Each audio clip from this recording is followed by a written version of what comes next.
سورۃ المائدہ آیت نمبر 8۔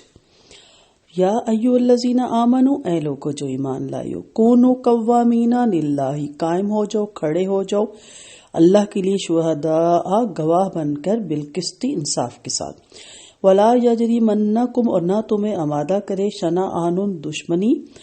قوم سے، اللہ اوپر، اللہ کے نہ، تعدلوا، کہ تم عدل کرو، اعدلوا، عدل کرو، ہوا وہ، اقرب، زیادہ قریب ہے، للتقوی، تقوی کے لیے، واتقوا اللہ، اور اللہ سے ڈرو، انا، بے شک اللہ تعالی، خبیر، جو تم عمل کرتے ہو، بما، ساتھ اس کے، تعملون، خبیر، خبر رکھنے والا ہے، بما، ساتھ اس کے، جو تعملون، تم عمل کرتے ہو۔ اس طرح کا موضوع سورۃ نساء کی آیت نمبر 135 میں گزر چکا۔ اسی طرح کی تشریح سورۃ مائدہ کے شروع میں بھی گزر چکی۔ شاہ عبد القادر رحمۃ اللہ لکھتے ہیں کہ اکثر کافروں نے مسلمانوں سے بڑی دشمنی کی تھی، جب وہ مسلمان ہوئے تو فرمایا کہ ان سے وہ دشمنی نہ نکالو، اور ہر جگہ یہی حکم ہے، حق بات میں درست، دوست اور دشمن برابر ہونے چاہیے۔ اور جیسا کہ میں نے کہا کہ سورۃ نساء کی آیت نمبر 135 میں اس سے ملتا جلتا مضمون گزر چکا کہ تم اللہ کی خاطر انصاف پر قائم رہتے ہوئے گواہی دیا کرو، خواہ یہ گواہی تمہارے اپنے خلاف ہی جاری ہو یا تمہارے والدین اور اقربا کے خلاف جاری ہو۔ یہاں اس آیت میں یہ سمجھایا جا رہا ہے کہ تم سابقہ دشمنوں اور قبائل اسبتوں سے بالکل بے نیاز ہو کر انصاف کی گواہی دیا کرو۔ کسی شخص یا کسی قوم کی دشمنی تمہاری گواہی پر یا تمہارے عدل و انصاف پر ہرگز اثر انداز نہیں ہونی چاہیے۔ اس کی واضح مثال تو اس انصاری کا واقعہ ہے جس نے ایک مسلمان کی ایک زرہ چرا لی اور ایک یہودی کے پاس امانت رکھ آیا تھا۔ یہ مالک یہ مقدمہ آپ صلی اللہ علیہ وسلم کی عدالت میں لے گیا۔ چور جو حقیقتاً منافق تھا کی سوچ یہی تھی، چونکہ مسلمان ہوں اس لیے یہودی کے مقابلے میں یقیناً آپ صلی اللہ علیہ وسلم میری حمایت کریں گے۔ پھر اس چور اور اس کے خاندان والوں نے اس قبائلی عصبیت کی بنا پر اس کا ساتھ دیا اور قسمیں بھی کھائیں کہ ہم اس چوری کے قصے میں بالکل بے تعلق ہیں، اور قریب تھا کہ آپ صلی اللہ علیہ وسلم یہودی کے خلاف اور منافق کے حق میں فیصلہ دے دیتے تو اللہ نے بذریعہ وحی آپ کو حقیقی صورتحال سے مطلع فرما دیا۔ اس آیت میں تمام مسلمانوں کو ایک جامع ہدایت دی گئی کہ جس شخص کے حق میں تمہیں گواہی دینا پڑے، گواہی بالکل ٹھیک ٹھاک دیا کرو،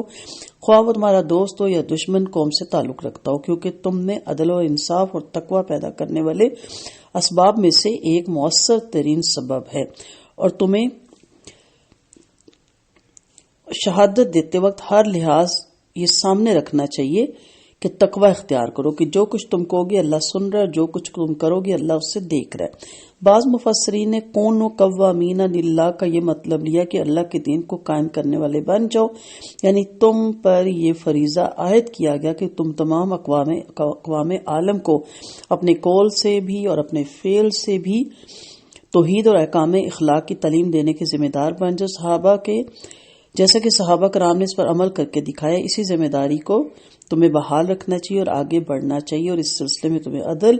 اور انصاف کے تقاضوں کو سامنے رکھنا چاہیے۔ مختصر سی آیت ہے، سمپل سی آیت ہے اور بڑی ہی سچی اور کھری آیت ہے۔ چاہے آپ دین کے لیے کھڑے ہوں، چاہے آپ کسی اور معاملے کے لیے کھڑے ہوں، حق کے ساتھ کھڑے ہوں، انصاف کے ساتھ کھڑے ہوں، ثابت قدمی کے ساتھ کھڑے ہوں، اور کسی معاملے میں یہ نہیں کہ کافر قوم کو رہنمائی کرنے میں یا دشمن قوم کو ہدایت پہنچانے میں کمی بیشی کی جائے، نفرت کا اظہار کیا جائے، ایسا نہیں ہے۔ ہر معاملے میں چاہے سامنے دشمن ہو چاہے دوست ہو، جب آپ تبلیغ کریں تو خیر خواہی کے ساتھ، ہمدردی کے ساتھ کریں اور محبت کے ساتھ کریں۔ کوئی دشمنی، کوئی ضد، کوئی اناد، کوئی آپ کی جو انسلٹ پہلے ہو چکی ہے کسی چیز کو سامنے نہ رکھیں، یا آپ کمزور تھے تو ان کے کیا رویے تھے اور آج آپ اہل علم ہو گئے ہیں یا آپ مالی طور پہ اسٹرانگ ہو گئے ہیں تو اب آپ ان سے بدلے لیں۔ یہ کم ظرفوں کا کام ہوتا ہے، یہ چھوٹے دل والوں کا کام ہوتا ہے، چھوٹی سوچ والوں کا کام ہوتا ہے۔ اگر اسی لیول پہ اترنا ہے تو پھر ہم مسلمان نہیں ہو سکتے۔ نبی کریم صلی اللہ علیہ وسلم سے جب پوچھا گیا کہ ہم سے کوئی، آپ صلی اللہ علیہ وسلم کا فرمان ہے کسی کے صحابی کے جواب میں کہ تم سے جو بھلائی کرے تم اس کے ساتھ بھلائی کرو، جو تمہارے ساتھ بھلائی نہ کرے تم اس کے ساتھ بھی بھلائی کرو۔ تو اس نبی کریم صلی اللہ علیہ وسلم کے ہم امتی ہیں، مسلمان ہیں، کلمہ گو ہیں، ہمیں چاہیے کہ ہم ہر معاملے میں آپ صلی اللہ علیہ وسلم کی اس سنت کی پیروی کریں، اس حکم کی پیروی کریں، اور کوئی دشمنی ہمیں عدل سے نہ روکے، اعدلوا عدل کرو. یہ آپ صلی اللہ علیہ وسلم کے واقعات پڑھیں، صحابہ کرام کے پڑھیں، وہ اس وقت یہ نہیں دیکھتے تھے کہ سب نے یہودی ہے، نصارہ ہے یا مسلمان ہے، وہ یہ دیکھتے تھے کہ حق پہ کون ہے اور مظلوم کون ہے. کیونکہ آج آپ ظالم کا ساتھ دیتے ہیں کیونکہ آپ کا ریلیٹیوز ہے اور مظلوم کو چھوڑ دیتے ہیں، تو کل جس رب کے سامنے آپ کھڑے ہوں گے تو پھر سوچئے کہ وہ رب جو آپ کے ہر عمل سے خبر رکھتا ہے اس سے کون بچائے گا. تو لوگوں کی دنیا سیدھی کرنے کے لیے، لوگوں کی دنیا اچھی کرنے کے لیے اور اپنی دنیا لوگوں کے ساتھ مل کے اچھی کرنے کے سے پہلے یہ سوچ لیں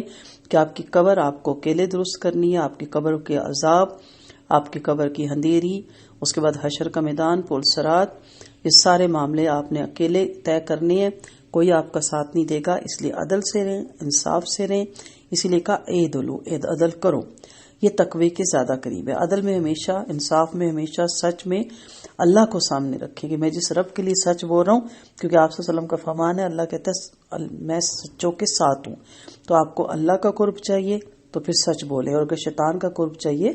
تو پھر جھوٹ بولتے رہیں. تو بے شک اللہ تعالیٰ جو بھی ہم عمل کرتے ہیں اس کی پوری طرح باخبر ہے. اللہ تعالیٰ ہمیں ہدایت دے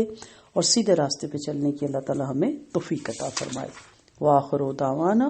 ان الحمد للہ رب العالمین.